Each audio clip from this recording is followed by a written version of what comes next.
Ladies and gentlemen, I have great pleasure in welcoming you all to the 25th annual general meeting of your company. The director's report and the audited accounts for the year have been with you for some time, and with your permission, I shall take them as read. Your company has registered a growth of 41% in hire purchase business despite the recession in the automobile industry. This impressive performance was possible because of the expansion of activities in the western and central India and intensive marketing efforts. In the area of deposit mobilization, your company's performance during the year constitutes a new record. Your company enjoys the highest reputation among the depositors as a reliable, efficient, and service-oriented company over a period of 40 years. I would like to express my gratitude to all the depositors for the trust and confidence reposed in your company. You will be happy to know that your company occupies the number one position among the non-banking financial companies in the private sector in mobilizing deposits from the public. The gross profit of your company this year represents an increase of more than 25% over the previous year. You will also be happy to know that your company has been paying dividends continuously year after year from its inception. The series of economic reform measures initiated by the present government at the center during the last 2 years have started yielding results. The overall economic growth rate during the year is reported to be over 4% as compared to the poor performance in the previous year. Inflation has been brought down to a single digit. The fiscal deficit for the year, according to the budget speech of the Union Finance Minister, has come down to 5% of the gross domestic product. Exports have also picked up appreciably even in real terms. For the first time in several years, there has been a surplus in our balance of trade in April this year. All this was achieved despite unfortunate developments on the socio-political front. Notwithstanding the liberal economic policies formulated by the government during the past 2 years, there is a slowing down in the implementation of some of the economic reform measures. The country cannot afford this retardation. The Working Group on Financial Companies submitted its report in September. The report, widely published, has been accepted in principle by the Reserve Bank.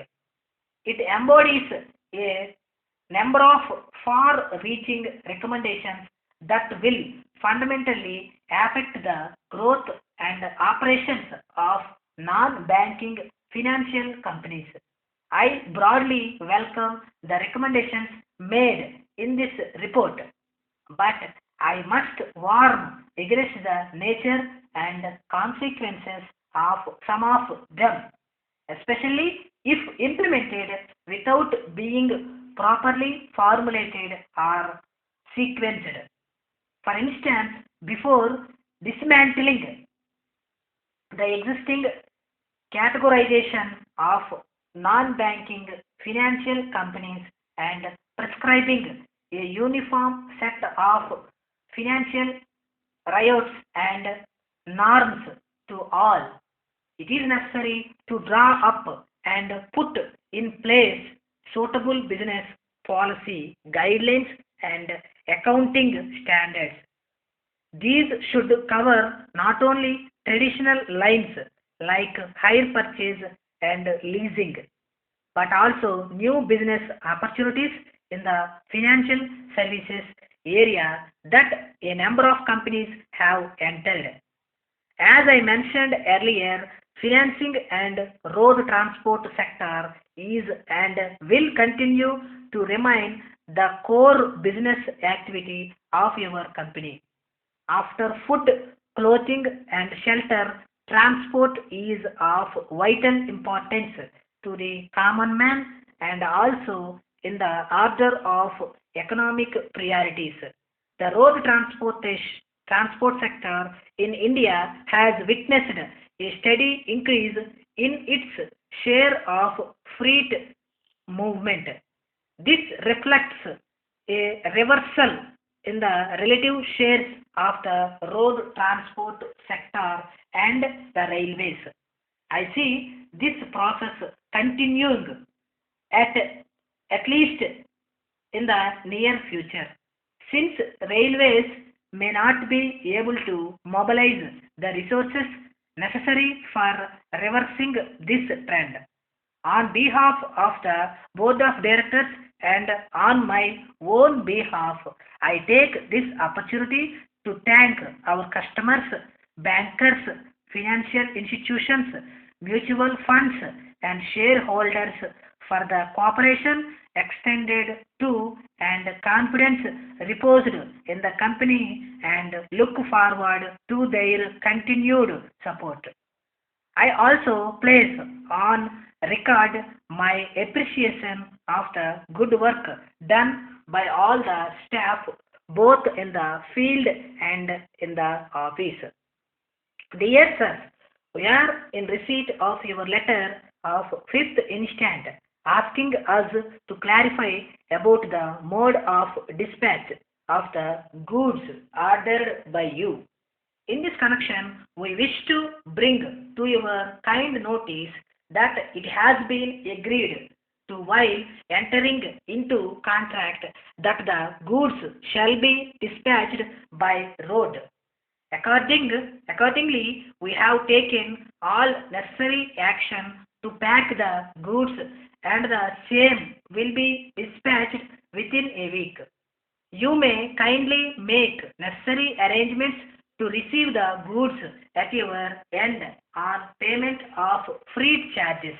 If you would on any account like to have the goods sent by any other economical means, you may kindly inform us telegraphically so that we may act according to your instructions in the matter.